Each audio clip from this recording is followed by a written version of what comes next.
Muito bem, essa narrativa ela não sai do nada, é produzida, evidentemente, por escritores, não é isso? Agora, toda e qualquer narrativa histórica, ela começa como narrativa ficcional.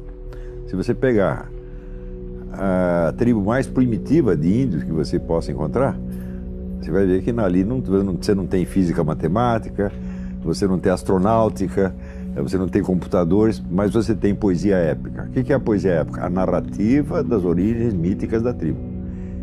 Essa narrativa não precisa corresponder à realidade histórica, ponto por ponto, mas ela vai dar um senso de orientação temporal.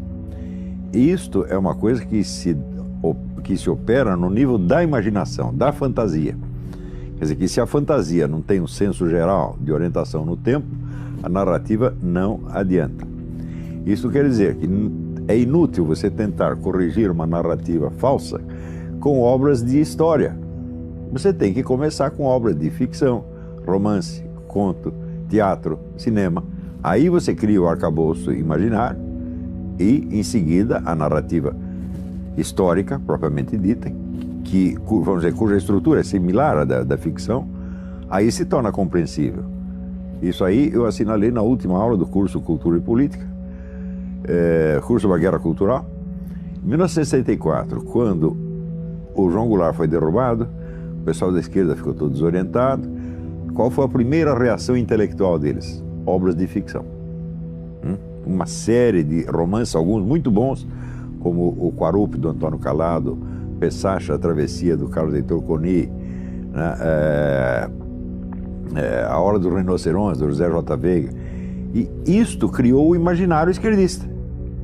Dentro desse imaginário, eles começaram, então, a produzir obras históricas, de narrativa histórica, que refletiam esta mesma visão. Claro que tudo isso foi uma distorção imensa, porque esse pessoal tinha o que eu chamo de uma visão umbigocêntrica. Eles achavam, eles sentiam, não é que eles achavam conscientemente, nunca elaboraram esta questão. Quase que instintivamente eles acreditavam que eles, o grupo da esquerda, era o Brasil.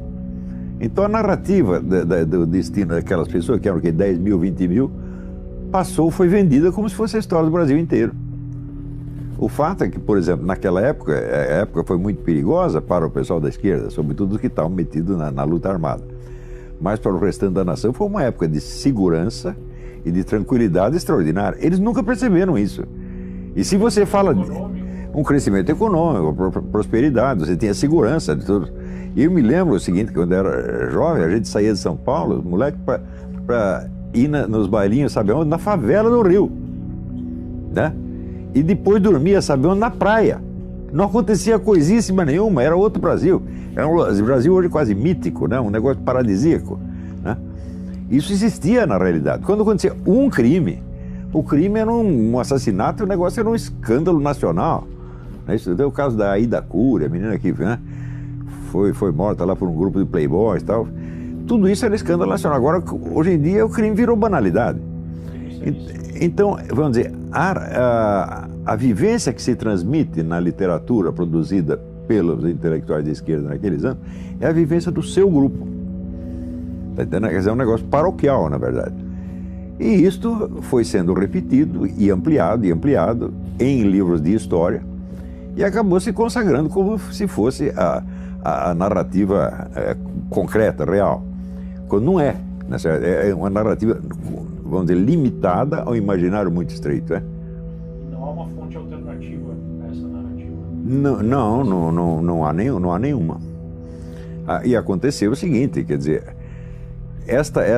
esse florescimento de romances e contos e peças de teatro produzido pelo pessoal da esquerda foi, como é que se diz, foi o canto de cisne da intelectualidade esquerdista. E quando chegou por volta da década de 80, 90, tinha secado completamente a imaginação deles.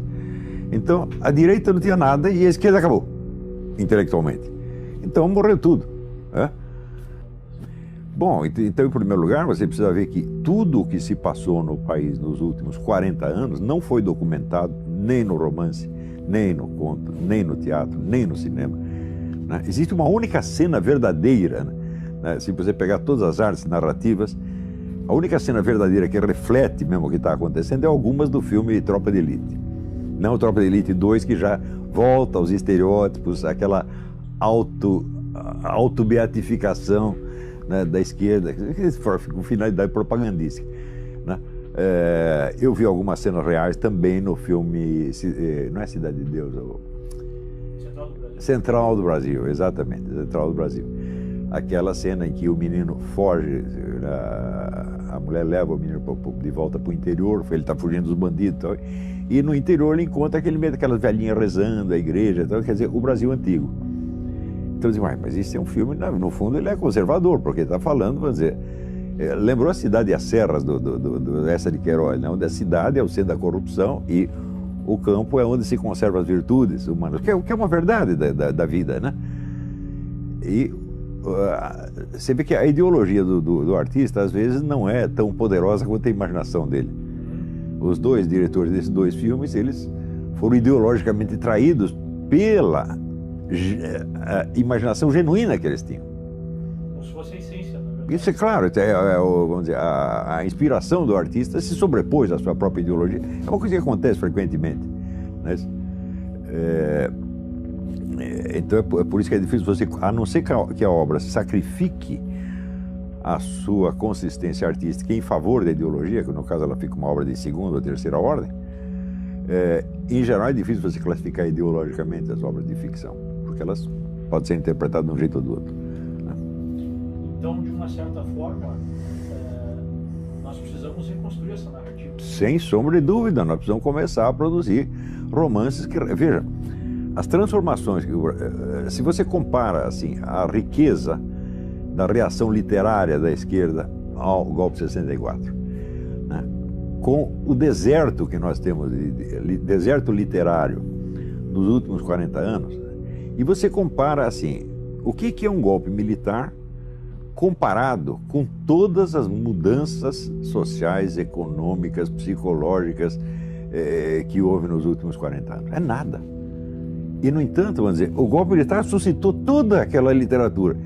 E tudo isso que está acontecendo, vamos dizer, desmantelamento das famílias, o crescimento do comércio de drogas,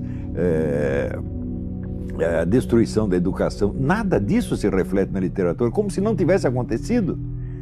Então, quer dizer, a imaginação nacional, ela secou, ela está paralisada, ela não reage mais aos acontecimentos. Eu não sei quem foi que disse que os artistas são as antenas da sociedade, eles que têm que captar, mas eles não estão captando nada. Por quê? O pessoal da esquerda não pode refletir o que tem acontecido nos últimos 40 anos, sabe por quê? Porque eles são os autores do que está acontecendo. Não são os que estão sofrendo as consequências. Eles não são os que estão sofrendo as consequências, eles não sofrem consequências nenhuma, está ótimo para eles, né? Ficaram ricos, né? E tem o poder, tem a hegemonia, tem tudo, e eles são os autores do crime, tá entendendo? Então eles não vão contar o seu próprio crime, né? A reação seria, poxa, eu roubei e o Sérgio Moro me prendeu. Pois é, exatamente, você não vai contar essa história, né? Só porque eu roubei, o nego me prendeu, que coisa feia, né? Então, eles, e ademais, tem um outro fator externo, que é a crise da intelectualidade esquerdista mundial, que essa também secou. Se você perguntar quantos intelectuais sérios existem na esquerda mundial, eu vejo aí o David Harvey, o Antônio Negri, né, em parte o Zizek, ele não é um palhaço, mas ele é doido, tá certo? O Emanuel Wallerstein tem uns 5, né? Então acabou. Se você for na década de 60, tinha 100, 200, 300, né? Aí a gente chega na era que o Bob Dylan ganhou o Prêmio Nobel de Literatura. Exatamente, né? Então, Então, há alternativas. Pelo menos, há menos alternativas do que eu vou lançar campanha Prêmio Nobel para o Zeca Pagodinho, né? Chega de imperialismo cultural, por que Bob Dylan? Zeca Pagodinho, né? Mas para isso, é preciso que você seja um artista mesmo. Um artista é um sujeito que tem a sensibilidade para a realidade concreta. Quer dizer, a imaginação dele é excitada pela realidade, não por estereótipo. pela ideologia. Agora, se o sujeito aos 17 anos já meter um monte de slogan ideológico na cabeça dele e ele vai ver tudo daquele jeito, acabou. Ele pode produzir obras de arte, mas serão obras de arte, vamos dizer, obras de propaganda apenas. Não entram na história da literatura, não fazem parte da literatura. Acontece que mesmo no tempo em que o Brasil tinha uma produção literária considerável, ela ainda não refletia devidamente a história do país. Você tem rombos, buracos, hiatos, abismos inteiros, tá certo? Por exemplo, eu não entendo porque nunca se fez uma peça de teatro sobre a independência, o drama da independência, ou o drama da abolição da escravatura, tá certo? Ou, sei lá, a ruptura entre Zé Bonifácio e Dom Pedro I. Você tem um monte de situações humanas, né, riquíssimas, que nada foi explorado. Nada foi explorado por quê? Porque a esquerda, ela dispunha, nos anos 60, ela dispunha eu distingo entre hegemonia intelectual e hegemonia cultural. A hegemonia cultural é simplesmente o domínio das instituições, dos canais, etc. A hegemonia intelectual é o sujeito ter uma concepção abrangente que engole as outras. De modo que todo mundo acaba falando a linguagem dele porque não há outra. A esquerda, nos anos 60, ela tinha ainda hegemonia intelectual, né? Então todo mundo acabava mais ou menos pensando como eles. E certos episódios da história nacional absolutamente não interessavam para eles, não diziam respeito a eles, não era estrategicamente não valia nada para eles, tá certo? Então eles só destacavam aquilo que servia para as finalidades deles, né? Naturalmente contando a história de acordo com os estereótipos marxistas consagrados, né? A luta de classes, a escravidão, etc, etc. E nunca com uma visão concreta da realidade. Para você encontrar cenas reais mesmo da história do Brasil na nossa literatura é muito difícil. Você encontra cenas da sociedade. Quer dizer, muitos escritores pegaram a vida real da sociedade brasileira. Você vai ver o Graciliano Ramos, Lins do Rego, tudo. Pegaram coisas reais da vida popular. Mas da história não. Tá certo? Quer dizer, os romances históricos que nos sobraram não são de grande valor. Não quero dar nome de escritor para não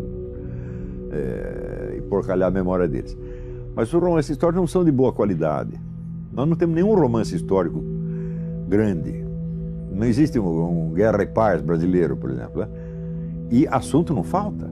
Na Guerra do Paraguai, a Batalha de Guararapes, que criou o Brasil nasce na Batalha de Guararapes, né? A Guerra do Paraguai, que é onde, por assim dizer, o Brasil moderno nasce da Guerra do Paraguai, foi o primeiro instante onde você vê uma consciência popular unificada. Você vê que na Argentina morreu mais gente no fronte interno lutando contra o recrutamento militar do que na guerra. E no Brasil foi o contrário, a população em peso apoiou o esforço guerreiro. Então é o primeiro momento onde você vê um sinal vivo de consciência nacional. De uma identidade. Uma identidade. Ora, se você perguntar assim, qual é o livro que mais fez sucesso sobre a Guerra do Paraguai? Foi o livro do Júlio José Chiavenato, né?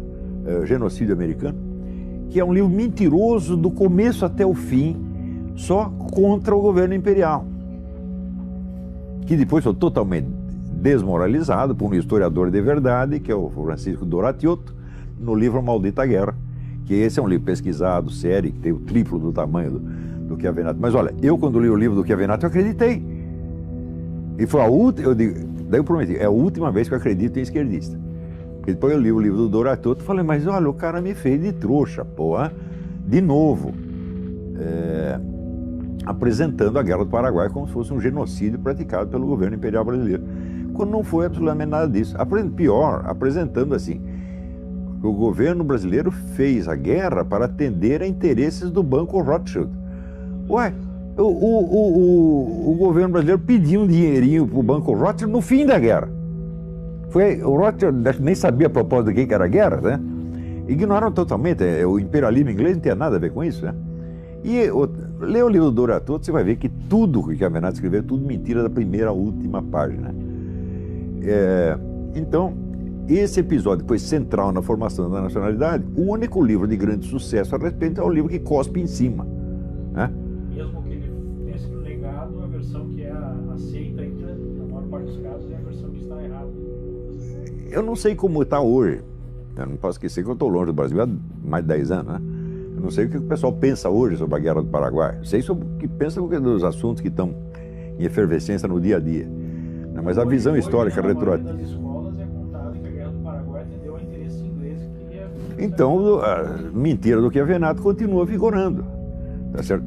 Agora, você vê, quem foi que inventou o Brasil? Foi Dom João VI. Dom João VI transfere a sede do Império para o Brasil e aquilo que era apenas uma colônia se torna a sede do Império, meu Deus do céu. Então vira um país. Daí ele cria o Banco do Brasil, cria os portos, o ensino superior, etc. Toda a infraestrutura brasileira foi Dom João VI começou.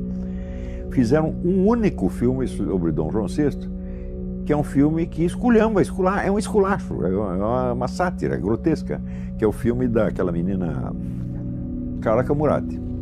Ora, se houvesse 200 filmes sobre Dom João VI, glorificando o herói nacional, é justo que haja também um de sátira tirando pelo dele, mas se o único que faz é o de sátira, então isso aí é um país que está cuspindo na sua própria cara. Traçando inclusive ele como um covarde que fugiu. Exatamente. Olha, o melhor pronunciamento sobre Dom João VI foi o de Napoleão no leito de morte, dizendo: olha, o que acabou com a minha carreira foi aquele português. Dom João VI foi de uma inteligência estratégica imensa. Tá certo? Não sei se era um cara covarde, mas olha, inteligente ele era e foi um bom governante. É o cara que fundou o Brasil. Agora, pior, o filme da Carla Camurati foi feito com dinheiro do Banco do Brasil que Dom João VI fundou. Quer dizer, isso é a definição do cuspir no prato em que comeu. Quer dizer, você tem um masoquismo brasileiro. É uma coisa típica brasileira. Exatamente. Né? E nós damos ouvidos a pessoas que só querem achincalhar com o país, porque elas acham que elas representam um país melhor do futuro, que elas nunca vão precisar fazer. Né? Quer dizer, vive de crédito do futuro. O Brasil é o país do futuro. E o Brasil fica sempre sendo o país do futuro, são as promessas do Lula. Sempre quem essas pessoas que eles idolatram? Por exemplo, Carlos Marighella. Qual foi a grande obra do Carlos Marighella? Fazer uma guerrilha absurda e fracassada.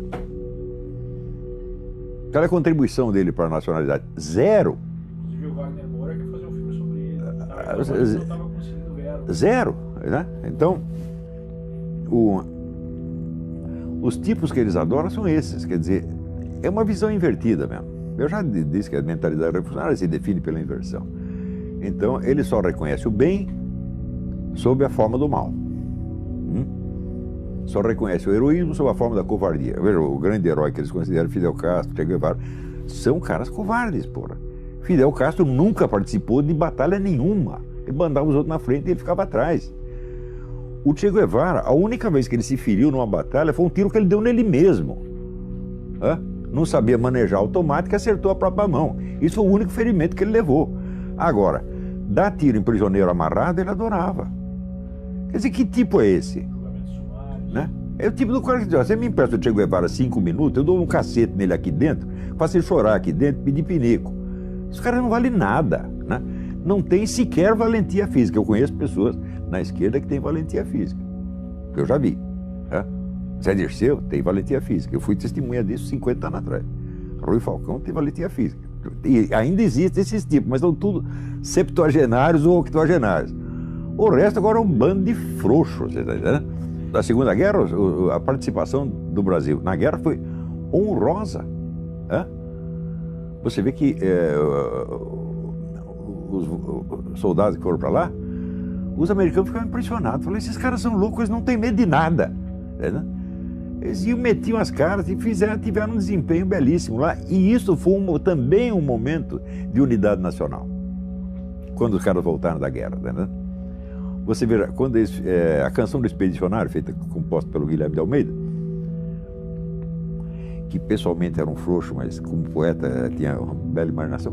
O que é a canção do Expedicionário? Ele pegou versos de canções e poesias populares no Brasil, costurou todos, dando um senso de unidade nacional.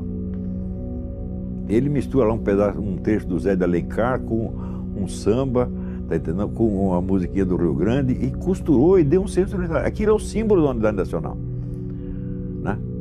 Agora, são estes momentos que formam a nacionalidade. O que é o senso da nacionalidade? É a memória dos grandes feitos realizados em comum, onde todo o povo sente que está participando. É isso que é, vamos dizer, a identidade nacional. Agora, o nacionalismo brasileiro é assim, sempre foi o nacionalismo, primeiro, geográfico. e não histórico. Hegel já dizia, a América Latina não tem história, só tem geografia. Então é um nacionalismo idiota, feito de orgulho do território, como se nós tivéssemos feito o território. As nossas matas, o ouro, os minerais, o petróleo é nosso, a Amazônia é nossa. Quer dizer, é um negócio geográfico. Em segundo lugar, é um nacionalismo ressentido, que não é um nacionalismo, é um anti-americanismo apenas. Então, nós não temos, pelo menos no século XX, não temos uma verdadeira cultura nacionalista que teria que ser feita em torno dos valores nacionais efetivos, condensados nesses momentos em que o povo fez o seu próprio destino. Ó, essas marchas de março de 2015 são um momento épico. Foi perdido, claro, foi abortado, mas o que aconteceu, aconteceu. Então, estes momentos marcam o senso da nacionalidade. Não, a República foi uma palhaçada, desde o início. Ó, você vai lá no Rio de Janeiro, você olha o Paço Imperial, que é onde morava o imperador, e depois você vai olhar o Palácio do Catete. O Paço Imperial, o que é? Uma velha casa de fazenda, onde o imperador morava com toda a modéstia, sem gastar dinheiro público. Fizeram a República, daí os generais, não, vamos comprar um palácio, vamos ser os gostosões. Começaram a gastar dinheiro público, começou a corrupção desgraçada, que no Império não tinha. Tá certo? E o Brasil caminhou de golpe em golpe, de revolução em revolução e nunca mais estabilizou, não teve 5 anos seguidos de democracia e de ordem, meu Deus do céu. Então você quer saber o que foi a República? Uma bela porcaria. Claro, eu não sou idealizador da monarquia. A monarquia fez erros monstruosos, né? E, em primeiro lugar, a perseguição à Igreja Católica. A Igreja Católica no Brasil no século XIX era corrupta, todo padre tinha 3, 4 amantes, né? Os filhos do padre, personagem popular. Tá? Chega um sujeito, um núncio apostólico, quer botar ordem no coreto, o que o governo faz com ele? Põe na cadeia, pô. Foi o Dom Vital.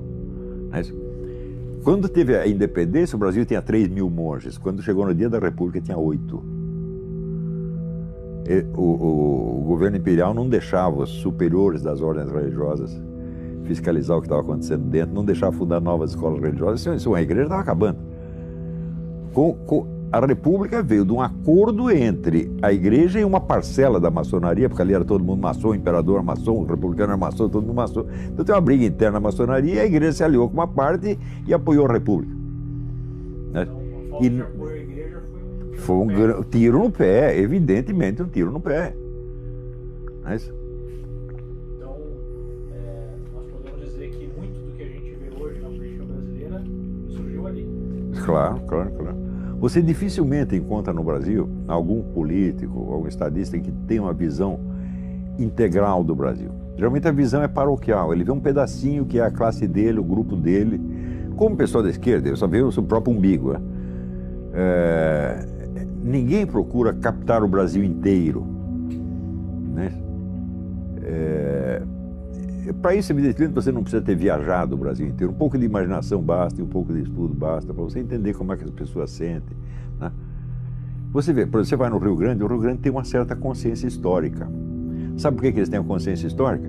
Porque a sua história foi condensada numa grande narrativa épica que é do Érico Veríssimo, O Tempo e o Vento. Então, não é obra de história, é uma obra de ficção, mas é a epopeia do Rio Grande. Todo gaúcho leu isso e ele tem isso na memória.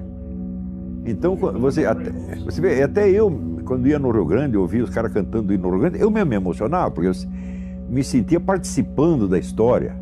Agora, tem isso em São Paulo? Tem isso no Rio? Já não tem mais. O Rio tinha, acabou. Estado nenhum tem esse senso de unidade histórica. Nem em Minas Gerais você encontra muito isso mais. Sobrou só no Rio Grande. A unidade, a concentração do poder substitui o senso de identidade nacional, meu Deus do céu. Quer dizer, se não existe uma unidade de sentimentos no povo, alguém tem que criar uma unidade artificial e impor. Por exemplo, Brasília. Brasília é uma aberração total. Brasília matou o Brasil. Né? Eu considero o Juscelino Kubitschek uma das maiores bestas quadradas que já houve na história do Brasil. Porque o Rio de Janeiro, ele era a síntese do Brasil. Se você pegar, por exemplo, a literatura brasileira, ela é toda feita de sujeito que saiu do Amazonas, do Ceará, do Rio Grande, foi parar no Rio. E aí no Rio você tinha o diálogo entre as várias culturas do Brasil. Né? Quando mudou para... Claro, claro. Agora mudou para Brasília, criaram lá um tipo de arquitetura que torna uma manifestação popular quase impossível, porque está longe e os edifícios são dispostos de tal maneira que o povo não tem sequer acesso. Vocês viram isso em março de 2015, não é isso? Agora, se o governo estivesse no Palácio do Catete, ele caía em 24 horas. Tá entendendo? Então criaram uma capital para ser uma ditadura. Existe um livro feito por 2 arquitetos soviéticos, cujo nome não me ocorre agora, são 2 nomes complicados, que chama Cidade Comunista Ideal. É o modelo de Brasília. E foi isso que eles fizeram lá. Quer dizer, você chama um negro comunista para fazer a capital do país. Ele vai fazer o quê? Uma arquitetura comunista, evidentemente. E acabou virando um símbolo nacional pela falta de outros símbolos nacionais. É um falso símbolo nacional. Brasília não condensa nada da nacionalidade. Você vê ali algum sinal da velha arquitetura brasileira? O grande arquiteto que condensa a arte da arquitetura brasileira é o Zanini, não o Niemeyer. O Zanini trabalha com material nacional, aliás, só lida com matérias-primas do local, tá certo? Então, quer dizer, este é o arquiteto que personifica o Brasil. Claro, existem outros, evidentemente, né? Eu gosto muito do Marcos de Vasconcelos, tem vários arquitetos notáveis, mas o Niemeyer não é um deles, né? A arquitetura de Niemeyer, como a do tal do Vila Nova Artigas, arquitetura comunista, tá certo? Agora, a arquitetura comunista é arquitetura para um governo centralizador. Agora, quem está no governo? Não precisa ser os comunistas. Foram os militares que estão. Eles fizeram a capital e deram para os militares. E daí veio uma ditadura falando, mas vocês fizeram a capital para ser uma capital da ditadura, virou uma ditadura, pô. Bom, o golpe de 64, não houve um golpe de 64, houve 2. Né? Porque ela surge de um movimento popular imenso, ninguém mais aguentava o governo João Goulart, que realmente estava desmantelando o país. Então, fizeram o que foi até então a maior manifestação popular da história e derrubaram o governo com a promessa de fazer novas eleições em 6 meses. Depois de 6 meses, decidiram que era melhor ficar por lá mesmo. E ficaram 20 anos, meu Deus do céu. O que se espera que aconteça? Que eles saiam de lá com grande popularidade? Até que saíram, tiveram popularidade até o governo Médici. O presidente Médici, do qual se fala tão mal, ele na última semana de governo ele tinha 82% de popularidade. Depois com o Geisel e Figueiredo a coisa foi caindo. Quando eles saíram, não tinha popularidade nenhuma. Está todo mundo por aqui com eles. E olha, tem um ditado que diz que o hóspede não deve ficar na casa mais de 3 dias, porque no 4º dia já começa a encher a paciência. Os militares cometeram esse grande erro, disseram, nós vamos ali resolver o problema e vamos para casa. Ficaram lá 20 anos, meu Deus do céu. Por quê? Se tivesse eleição, quem ganharia a eleição? Carlos Lacerda. E daí surgiu Silmeira, o Castelo Branco teve ciúme do Carlos Lacerda, que era um homem brilhante, um orador extraordinário, tá certo? E um homem de uma valentia física, que acho que nem o Milico tinha 1/10 daquilo. Ficaram enciumados com o homem e decidiram acabar com a carreira dele. E pior, usaram como instrumento para acabar com a carreira dele o Roberto Campos. Olha que coisa lamentável, que erro, que coisa lamentável, né? Mas então o senhor diria que o movimento que levou o golpe de 64 era legítimo, 100% legítimo. Aquilo poderia ter marcado a nossa história para sempre. Bastava que eles cumprissem o que prometeram ao povo. Então houve uma traição, evidentemente, né? E daí a coisa foi complicando. E pior, ao longo de todo esse tempo, eles foram bons na economia, em certos aspectos técnicos. Por quê? Porque eles tinham pessoas qualificadas, eles tiveram excelentes ministros da economia. Mário Henrique Simons, o Delfim Neto, o João Paulo Reis Veloso. Esse pessoal eles tinham os melhores economistas. E aí eles fizeram alguma coisa, tanto que o Brasil passou de ser a 40ª economia para ser a 8ª e depois a 7ª. Então um negócio extraordinário. Muita gente enriqueceu na época, você via o dinheiro aparecendo como se fosse do nada, né? Então nisso aí eles foram bons, mas politicamente e historicamente eles não entenderam nada do que aconteceu. Você veja, em 64 o pessoal comunista que tinha caído do cavalo, decidiram, falaram, peraí, algum erro nós cometemos, agora nós temos que estudar o negócio para ver o que é. E começaram a ler o tal do Antônio Gramsci. E aos poucos foram mudando a estratégia e adotando, né, as vias estratégicas que acabaram levando os comunistas, primeiro, a ter hegemonia cultural, né? Não intelectual, já não tem mais, mas hegemonia cultural ainda tem. E, por fim, a conquistar o governo.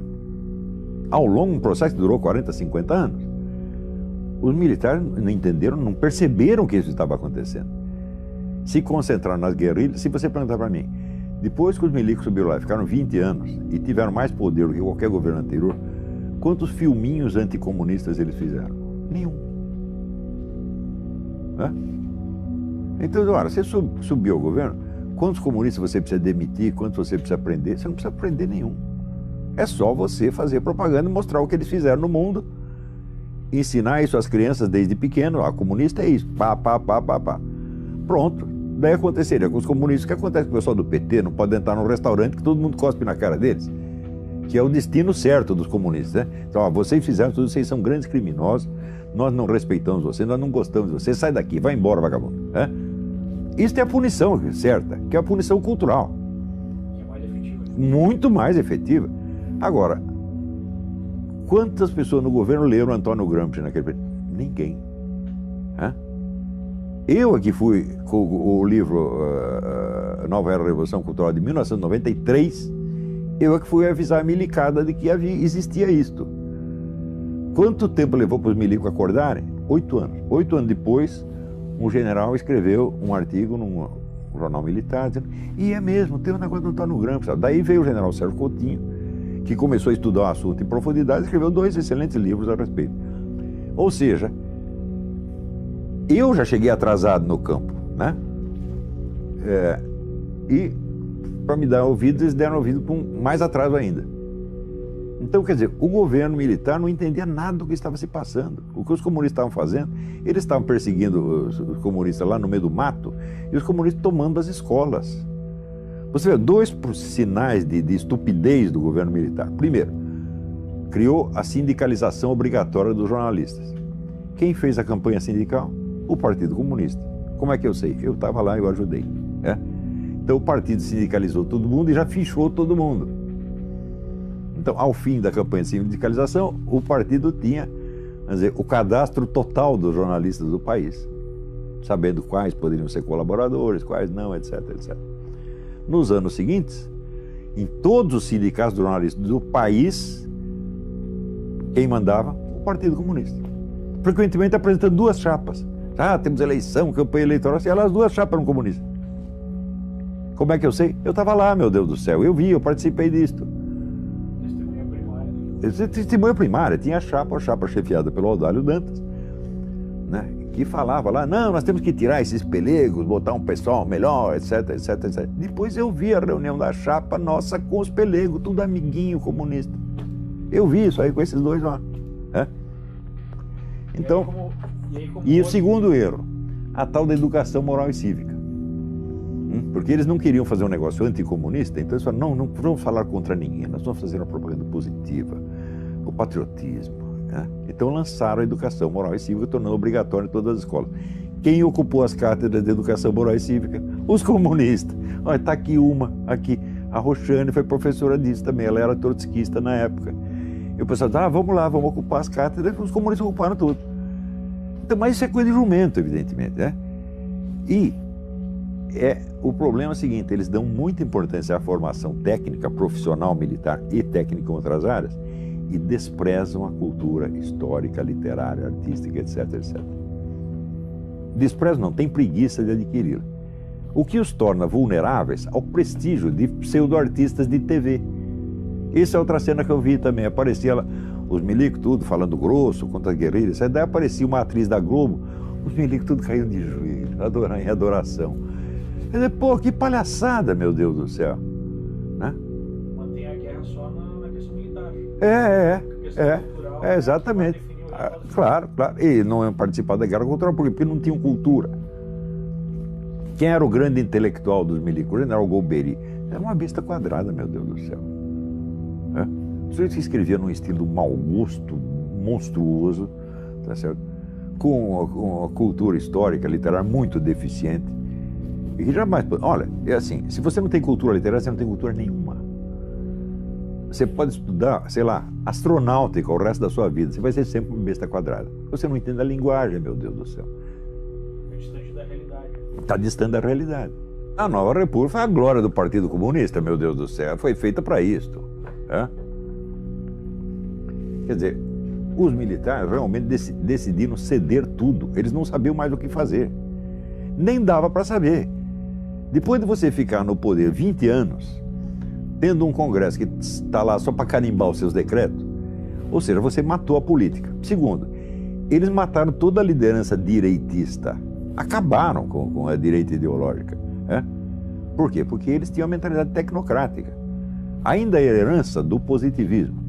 Você aqui, Augusto Comte era contra a política. Ele achava que as questões têm que ser resolvidas por técnicos e cientistas, sem, vamos dizer, o debate ideológico. E os milicos acreditavam nisso, porque eram positivistas desde o tempo do Império. Sobrou essa mentalidade positivista na cabeça de pessoas que nem sabem quem é Augusto Comte. Você pega todos esses generais, quantos leram Augusto Comte? Nenhum, mas sobrou. Isso, né? Então, com essa mentalidade tecnocrática positivista, eles achavam que tinha que reprimir toda a atividade política e transformaram os políticos em simples office boys. Ora, enquanto isso, a esquerda estava se organizando, se fortalecendo e entrando num autoexame muito profundo. Os debates que eles tiveram em 64, 65, a respeito dos seus próprios erros históricos, etc., foi uma coisa muito séria. Se você lê os livros, por exemplo, pega o livro do Caio Prado Júnior, A Revolução Brasileira, que é o livro que praticamente condensa esse debate, você vê e você acompanha o Enio Silveira, que era o dono da Livraria Civilização Brasileira. Ele criou a revista Civilização Brasileira para ecoar esse debate. A revista era o órgão do debate interno da esquerda. Então, se você lê a coleção dos 12 primeiros números dessa revista, você vai ver a seriedade com que os caras se dedicaram a isso. Então, a esquerda estava se organizando e se fortalecendo ideologicamente, culturalmente, estrategicamente, enquanto o governo, os gênios, os golberis, desmantelavam ideologicamente a direita. Se concentrando na tecnocracia. Se concentrando na tecnocracia. Então, quando os milicos largaram a rapadura, quem pegou a rapadura? A única força política que existia, que era a esquerda. E veio já com duas caras, como é próprio. Por que você acha que marxista, comunista, estuda dialética? Dialética é a arte de você pensar duas coisas ao mesmo tempo, nunca uma só. Então, quando se cria, por exemplo, o PT e PSDB, já foi com essa ideia. O Lula sintetizou isto há muitos anos atrás, quando ele disse: eu e o José Serra inauguramos uma nova modalidade de política. Qual é a nova modalidade de política? Nós dividimos o território, você governa um pouco, eu governo um pouco, mas é sempre nós. E isso está em vigor até hoje. Quem foi o grande vencedor das últimas eleições? O PT caiu, quem subiu? PSDB. Ou seja, ainda continuamos, a velha divisão de território continua em vigor. A velha divisão de território continua em vigor. E o que disse o FHC a semana passada? O PSDB tem que se unir ao PT para bloquear o avanço da direita. Então, tudo o que foi feito contra o PT, contra o Foro de São Paulo, foi torcido para virar agora o quê? A favor deles e contra a direita, o que eles chamam de a direita. Sim, certamente. Não começa com o comunismo, começa com o positivismo. O regime ideal do Augusto Comte era uma ditadura tecnocrática, uma ditadura apolítica, uma ditadura de cientistas e técnicos.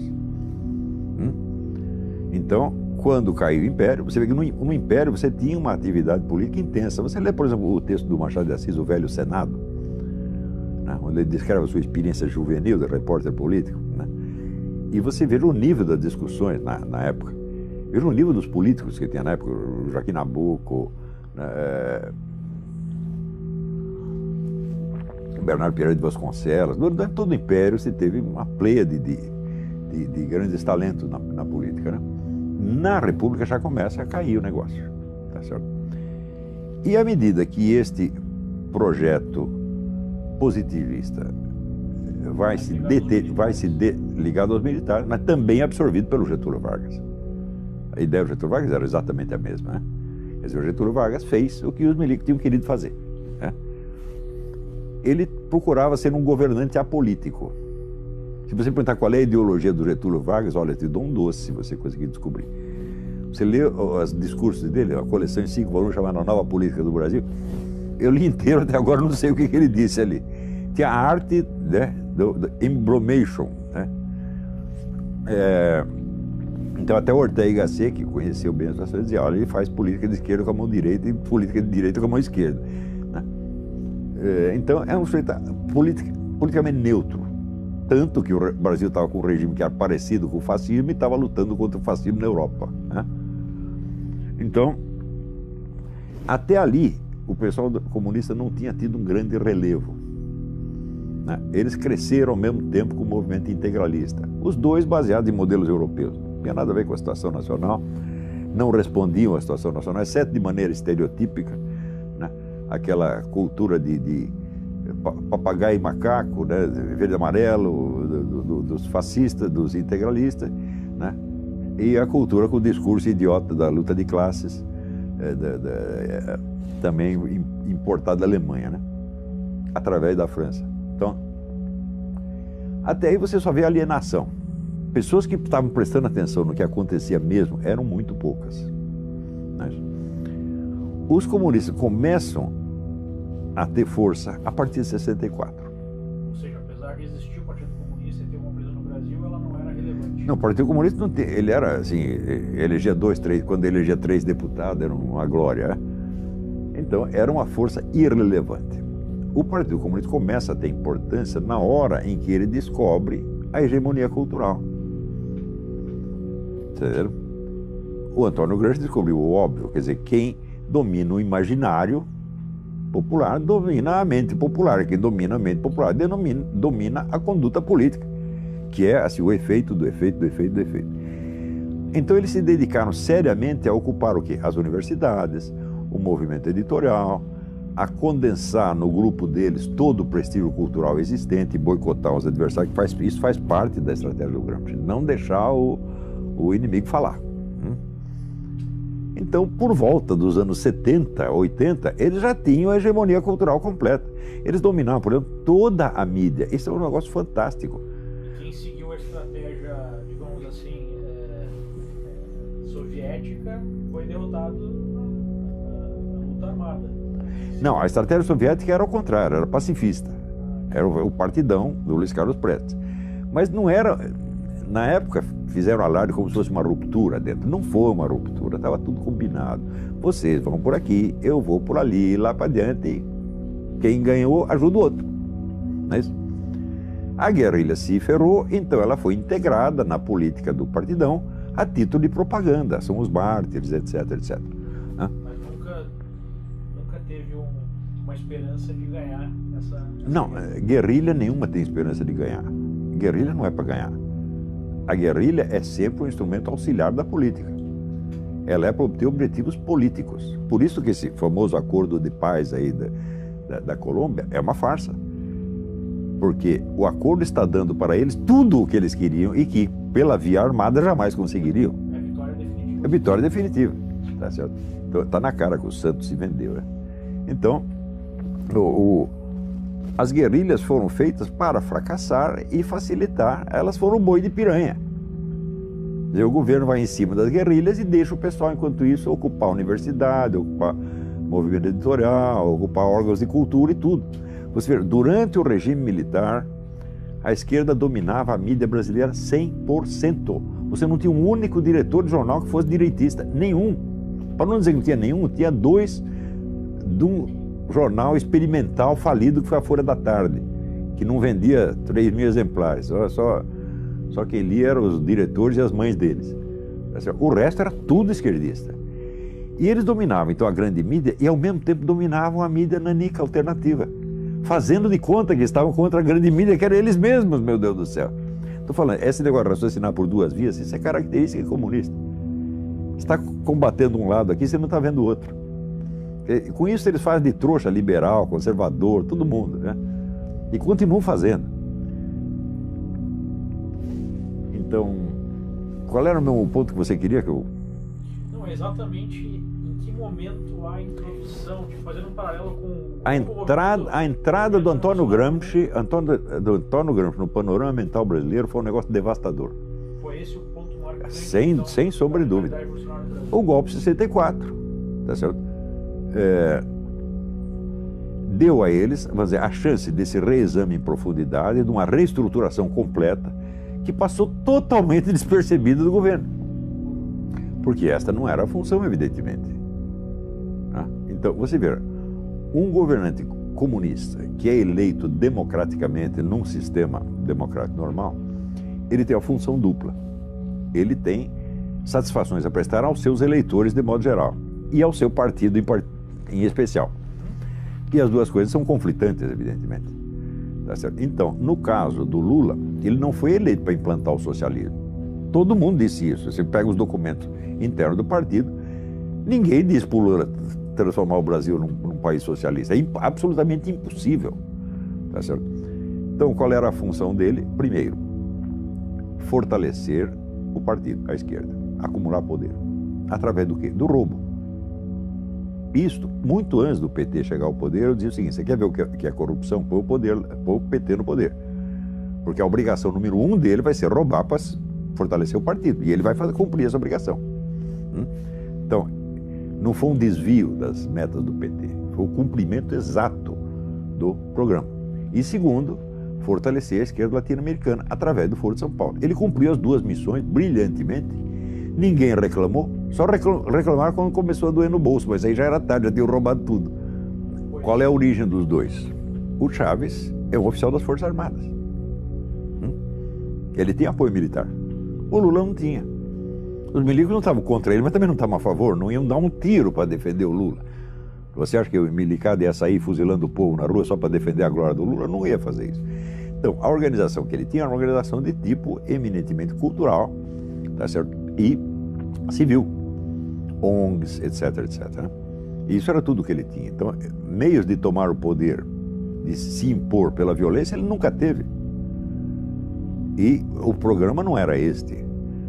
Você sabe que o pessoal que não entende, nunca estudou o assunto, acha que é o seguinte: o comunismo, o sujeito toma o poder e diz, agora é o comunismo, turma, agora toda a propriedade é estatal. Isso só na cabeça de jumento.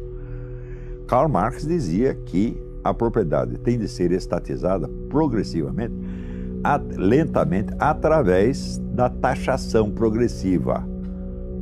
Aumentar imposto, aumentar imposto, aumentar imposto, e isso vai estrangulando os caras e transformando os empresários cada vez mais em escravos do governo. Que é um processo que o nazismo fez igual, colocar o empresariado de joelhos. Só que o nazismo queria parar aí. Vamos dizer, o nazismo se contentava com o socialismo. E os comunistas não, tem que prosseguir até acabar o último. Nós temos que tomar tudo, depenar os caras até o fim. Daí fica tudo nosso. Ou seja, o socialismo ainda admite uma divisão, um acordo entre poder político e poder econômico. No comunismo, o poder econômico é totalmente absorvido no poder político. Esta é a diferença. Então, quer dizer, o nazismo era socialista, mas não era comunista. Ou seja, ele não pretendia chegar a uma estatização completa. O comunismo diz que pretende chegar, mas não pretende chegar. A estatização completa é uma cenoura de burro. Ela é impossível. O von Mises já demonstrou isso aí em 1920, no livro Socialismo, Análise Econômico-Sociológica. O raciocínio dele é muito simples. Se não existe mercado, as coisas não têm preço. Se não tem preço, não tem cálculo de preço. Se não tem cálculo de preço, não tem planejamento econômico, portanto não tem socialismo nenhum. Então, o socialismo só é possível se você conservar uma área residual de capitalismo bem grande, como na própria União Soviética se conservou. Hoje sabe-se que 50% da economia soviética, ainda sob o próprio Stalin, era economia privada, clandestina, mas que o governo tolerava. Tanto é que quando caiu o regime, tinha lá vários bilionários. Pois é, de onde surgiram os bilionários? Então, eles já estavam todos lá, ganhando muito dinheiro. Então, assim, não existe conflito entre capitalismo e socialismo, não existe nenhum. Capitalismo, sabe o que quer dizer capitalismo? Quer dizer economia. Só existe economia. Existe economia feudal, existe economia capitalista e existe economia fascista ou socialista, que é o meio a meio. É só isso que existe. Comunismo não existe e não vai existir jamais. Ele não pode existir. Não só porque é materialmente impossível, mas porque se a Revolução Comunista alcança os seus objetivos, alcança o seu poder total e diz agora estamos na plenitude do comunismo, então eles não têm mais esse futuro em nome do qual eles podem exercer a sua autoridade no presente. Eles não representam mais o futuro, eles representam apenas o governo presente, então eles viraram telhado de vidro. Então o que é? O comunismo é para ser empurrado com a barriga ad eternum. Tá certo? Tudo isso é um engodo monstruoso, né? E é uma coisa que você não precisava esperar a experiência de um século para saber que é assim. No próprio conceito do comunismo, o conceito abstrato do comunismo, tal como Karl Marx o define, você já vê essa contradição ali desde o início. Então, quando você tem um plano contraditório, então é o seguinte, você está dizendo que vai fazer uma coisa, mas você vai fazer outra. Você não vai fazer o que você está dizendo, você vai fazer um outro negócio. É impossível. É impossível. Se você promete impossível, você vai fazer algum possível. E provavelmente vai ser uma bela porcaria. Agora, você vê o seguinte, mentalidade revolucionária não é idêntica com o comunismo. Ela é muito anterior ao comunismo, né? E ela transcende o movimento comunista de uma maneira extraordinária. Isso é um ponto assim que você não perguntou, mas eu vou responder. Que é o seguinte, o que é a revolução? Uma revolução é uma proposta de uma reestruturação total da sociedade por meio da concentração de poder. Se falta um desses dois elementos, a reestruturação total da sociedade ou a concentração de poder, não é uma revolução, é um outro processo qualquer. Ora, vamos dizer, a tentação revolucionária, quer dizer, a tentação de remodelar a sociedade por meio da concentração do poder, não é exclusiva dos comunistas. Existe um forte elemento disso dentro do próprio capitalismo. Quer dizer, cada mega capitalista é um revolucionário nesse sentido. E usando meios que normalmente não são considerados políticos, por exemplo, a tecnologia. Você vê, esta semana está uma discussão, até o Stephen Hawking falou alguma coisa a respeito, que essas grandes empresas de informática estão querendo criar robôs que sejam mais capazes do que os seres humanos e mais fortes fisicamente do que os seres humanos. Então daí surge o negócio mitológico, os robôs dominam os seres humanos. Isto é um topos, é um lugar comum que apareceu até na revista Mickey, né? Mickey, Pato Donald falar disso. Mas é claro que quem vai dominar os seres humanos não são os robôs, são as empresas que os fizeram. São outros seres humanos, tá certo? Dominando através dos robôs. Vai ser tudo culpa dos robôs, evidentemente, né? Então o que é isso? É uma concentração de poder, tá certo? Para remodelar a sociedade totalmente. Outra coisa. As empresas de automóveis estão anunciando que por volta de 2025 não haverá mais carros dirigidos por seres humanos. Todos os carros serão inteligentes. O que significa isto? Todos os carros estarão ligados a uma vasta central informática e essa central saberá para onde todo mundo está indo. E ela poderá parar qualquer carro a qualquer momento. Stalin nunca teve essa ideia. Se contassem isso para o Stalin, dizia, oh meu Deus do céu, é isso que eu estou procurando. Então quer dizer que uma empresa capitalista pode realizar uma concentração de poder muito maior do que o socialismo jamais imaginou. E hoje, todos querem isto. Então voltamos ao Schumpeter. Joseph Schumpeter, economista austríaco, diz o seguinte, quem vai liquidar o capitalismo não são os proletários, são os capitalistas. Já existe essa tecnologia, né, professor? Se pegar o próprio Google, ele tem acesso a um comportamento, a um nível. Eu vi uma palestra do diretor do Google, onde dizia: nós não queremos responder para as pessoas as perguntas que elas têm. Nós queremos responder para as pessoas as perguntas que elas nem sabem que elas têm. Sim. Porque com os dados que nós temos, nós podemos entender essa pessoa melhor do que ela mesma. Pronto. O que é isso aí? É o supra-sumo da mentalidade revolucionária. Então, veja, o problema dos liberais conservadores brasileiros é que eles estão sempre atrasados 50 anos. Eles ainda estão achando que o problema é assim, é a economia de mercado versus a economia estatizada. Eu falo, não, isso aí era o problema 50 anos atrás. Agora você tem outros meios de concentração de poder que passam por cima desta questão, tá certo? e soam como música aos ouvidos socialistas, né? Por que você acha que essas mesmas empresas, esses mesmos grupos empresariais, soltam dinheiro para a esquerda a rodo? Porque estão fazendo a mesma coisa.